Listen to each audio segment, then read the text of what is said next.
கிழமை மதியானம் சமையலுக்கு சுண்டல் புளிக்குழம்பு வைக்கலாம் தான் சுண்டல் வேக வச்சுருந்தேன். சுண்டல் காலியாகிட்டு தண்ணி மட்டும்தான் இருந்தது. சரி ரசம் வச்சிடலான்னு சொல்லிட்டு அரிசி கழுவுன தண்ணி, சுண்டல் வேக வச்ச தண்ணி, கொஞ்சமாக புளிக்கரைசல், தக்காளி எல்லாமே சேர்ந்து நல்லா கலந்து ரசப்பொடி, மஞ்சத்தூள், அதுக்கப்புறமா தட்டி வச்சுருந்த பூண்டு, கொத்தமல்லி எல்லாமே சேர்த்து சூப்பராக ரசம் பண்ணியாச்சு. இந்த வெயிலுக்கு நல்ல குழைவான சாயத்தோட ரசம் ஊற்றி சாப்பிட்றதும் ரொம்ப சூப்பராக இருந்தது.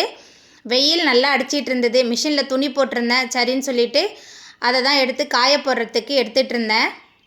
கொஞ்சம் இந்த மிஷினில் உள்ள துணி எடுத்துகிட்டு போகிறதுக்கு பிள்ளைங்கள்ட்ட ஹெல்ப் கேட்டால் யாரும் ஹெல்ப் பண்ணல. சரி நம்மளே பண்ணிடலாம் அப்படின்னு சொல்லிட்டு தான் கடகடன்னு எடுத்துகிட்டு போயிட்டு இருந்தேன். நல்ல வெயில், மாடியிலேருந்து இறங்கும் போது கண்டிப்பாக கண் இருட்டாயிடும். மதியானம் சமையலுக்கு ரசம், கத்திரிக்காய் பொரியல் எல்லாமே பண்ணி சாப்பிட்டாச்சு. சாயந்தரமாக ஹஸ்பண்ட் வந்து திராட்சை வாங்கிட்டு வந்திருந்தாங்க. இந்த மாதிரி கொத்தா திராட்சையெல்லாம் பார்த்து ரொம்ப வருஷம் ஆயிடுச்சு. பார்க்குறதுக்கே ரொம்ப சூப்பராக இருந்தது. ஆனால் டேஸ்ட்டுமே ரொம்ப நல்லா இருந்துச்சு.